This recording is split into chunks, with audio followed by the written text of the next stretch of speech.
Bismillahirrahmanirrahim. Rindu surga.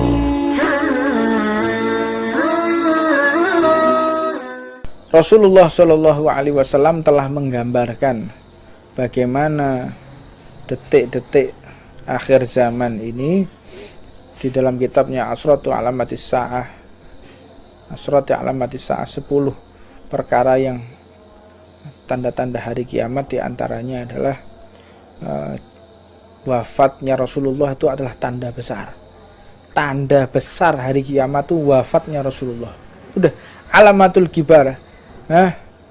Salah satu tanda besar mau kiamat wafatnya Rasulullah 1400 tahun 1500 tahun yang lalu. Itu sudah tanda besar hari kiamat. Dan bagaimana Dajjal itu? Dajjal itu pernah ditemui oleh salah satu sahabat Rasulullah Shallallahu Alaihi Wasallam. Ketika beliau terombang-ambing di dalam satu pulau, kalau mungkin pulau terkenal namanya Pulau Segitiga Bermuda. Disitulah tempat tinggalnya Dajjal. Nah, mungkin di daerah Siberia atau mungkin di daerah laut lepas itu ya. Itu ada pulau yang bentuknya air lautnya itu ada di atas, sedangkan pulaunya di bawah, begini bentuknya. Karena gaya gravitasi yang tepat, titik gaya gravitasi buminya tepat, sehingga pulau tersebut itu bisa terlindungi dari genangan air. Air itu kan bisa jatuh karena apa? Karena ada gravitasi, dan gravitasinya itu tepat di titik tersebut. Wallahu a'lam. Ini ada beberapa orang yang menceritakan demikian.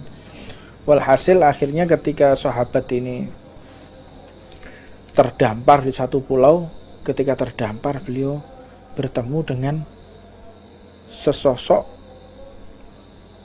makhluk yang bulunya itu sampai menutupi mata, menutupi mulut, badannya bulu semua, satu badan itu bulu semua, tangan-tangannya semua bulu semua, tertutup. Kalau mau ngomong buka dulu gini, kalau mau ngelihat dibuka gini dia. Siapa engkau? Ana al-jasasah, aku Jud wa Ma'jud. Jud wa Ma'jud itu diriwayatkan nanti kalau dia keluar, dia akan makan semuanya. Pohon dimakan, tembok dimakan, air laut diminum, pasir laut dimakan, aspal dimakan sama dia. Apa sih maknanya? Koruptor loh. Kalau kita mau definisikan koruptor, aspal dipangan, ya tembok ya dipangan, ya pasir laut juga dimakan, digali pasir lautnya, dijual ke negara lain untuk memperbesar wilayah negara lain. Tuh sampai kayak gitu loh.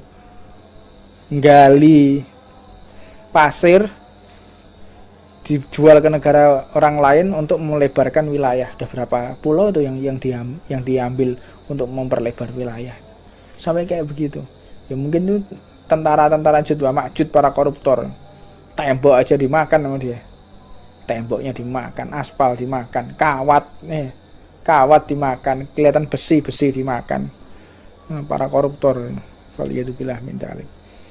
Ini katakan, siapa engkau? Kalau kau ingin tahu aku siapa, itu berangkatlah engkau ke kuil itu. Ke kuil itu engkau ke sana. Jalan akhirnya. Siapa yang ada dalam kamu, tanya aja. Orang dalam kuil itu adalah kepala kami. Ketua kami. Maka akhirnya beliau pun, sahabatnya Rasulullah ini menuju ke kuil. Ketika menuju ke kuil, dan ini pun disampaikan oleh Rasulullah ketika dalam satu khutbahnya. Nabi Muhammad menyampaikan cerita ini.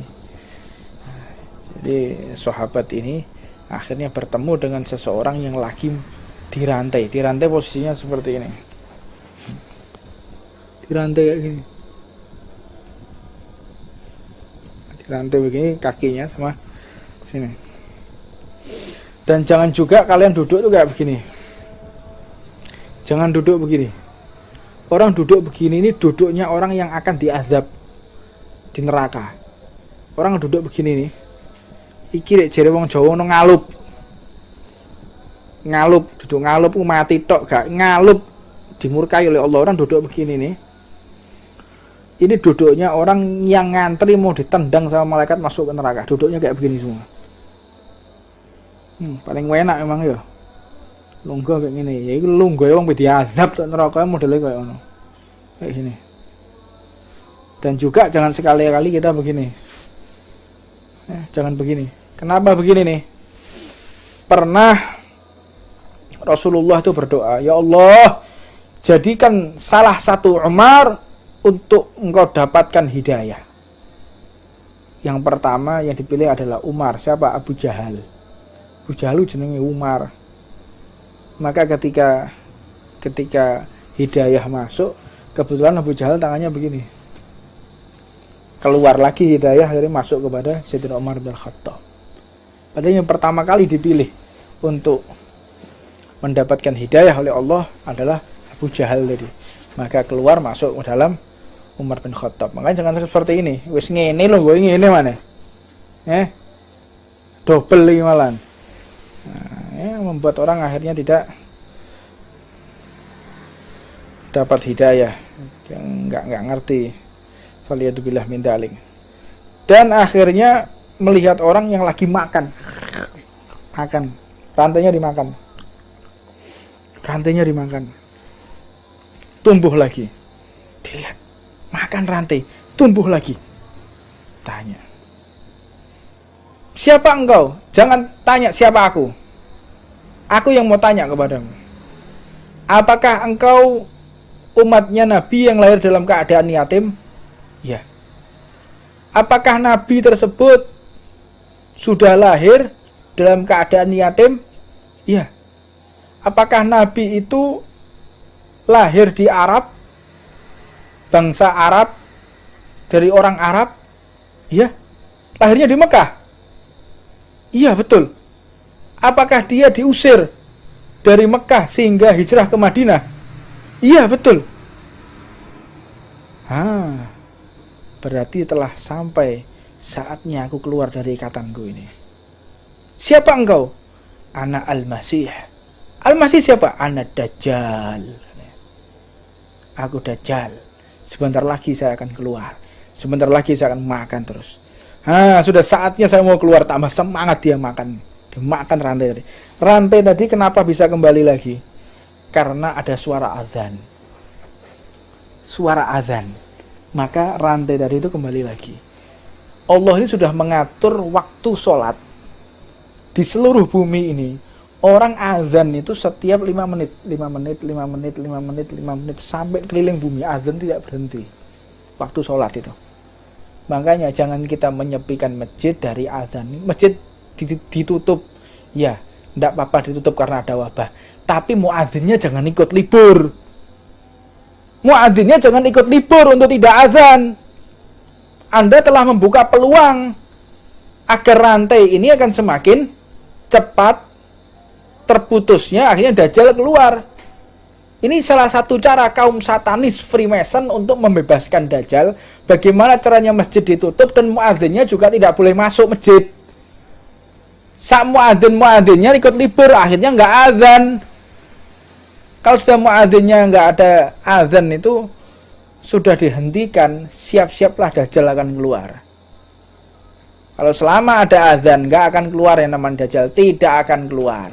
Dajjal itu nggak akan keluar kalau masih ada azan, nggak bisa. Nah ini mulai nih, masjid ditutup, muadzinnya libur lagi mana? Muadzinnya di warung kopi, muadzinnya di rumah.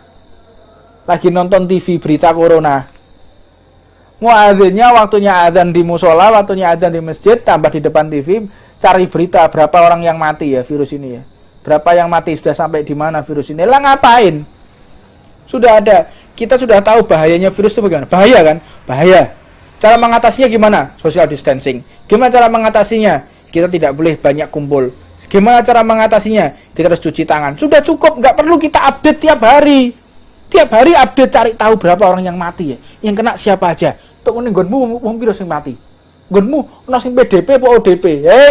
DP kredit lho, DP lunasono. Sepeda motormu DP, DP ODP, PDP ruwet ae. Ada apa ruwet itu? Wow, DP, PDP, saya PSBB, apa PSBB segala macam iki. Wes aja ruwet istilahnya. Udah di rumah. Dan di rumah gunakan untuk taat, gunakan untuk ngaji, gunakan untuk ibadah.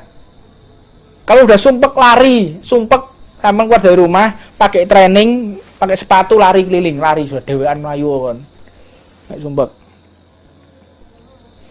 Jangan kita sumpek dipikir ini. Tambah stres nanti. Kalau kita stres ada masalah. Gimana caranya fisik itu harus juga capek. Kalau fisik kita bagus, kita mikir rusak otak kita. Jadi cara untuk menurunkan stres itu kalian harus olahraga. Itu cara menurunkan stres. Keluarkan energi dalam tubuh buat lari, aktivitas apa keluar sudah. Melayu males melayu. Males, kesel, panas. Terus apa? Sembuh wis ben ngene wae, tambah edan sampean wis we. Tambah gendeng. Nah, akhirnya kalau kita sudah tahu bahayanya Covid, bahayanya corona seperti apa, udah bahaya sekali. Ya sudah, wes cukup gitu loh. Wes sudah bahaya. Gak perlu kita update tiap hari. Saya mati. Oh, tonggone Mbak iki. Oh iya, eling aku omahe kene iku. Tahu petukan aku. Kira-kira kapan ya terakhir petukan aku? Loh, jojo aku yo kena corona pisan. Mati akhirnya sampean. Sampean ikut mati akhirnya. Bukan mati kena corona, mati stres, mati ngenes. Akhirnya karu-karuan. Udah tahu bahaya seperti itu sudah, cukup. Ikhtiar sudah ikhtiar, tawakal.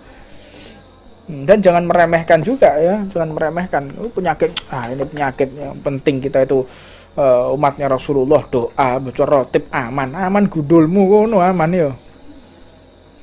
Aman gimana aman? Sampai ziarah Nabiullah Hud aja diliburkan. Ziarah Nabiullah Hud lho nih. Tuh Hadramaut tok Tarim diliburkan. Iki wong kene ayo ngabuburit bayangno kon. Gak wong geblek gak kayak model-model ngene iki. Anda boleh olahraga, tetap jaga social distancing. Nah, saya mengolah fisik dengan lari, saya mengolah fisik dengan naik motor di tengah hutan, karena gak ketemu orang, saya di hutan sana saya. Tengah hutan sudah. Gak belum ketemu orang, gak mau lewat jalan raya, saya langsung ke hutan sana. Yang gak dilalui oleh manusia, udah tengah hutan. Untuk menjaga kesehatan penting olahraga. Ya, muadzinnya jangan libur.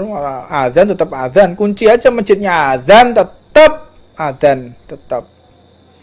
Dan Rasulullah pun mengatakan hadza thayyibah. Ini Yastrib ini. Ini Thayyibah. Ini ada Madinah Al-Munawwarah. Mudah-mudahan kita semua dapat berziarah ke makam Rasulullah. Bismillahirrahmanirrahim. Rindu surga.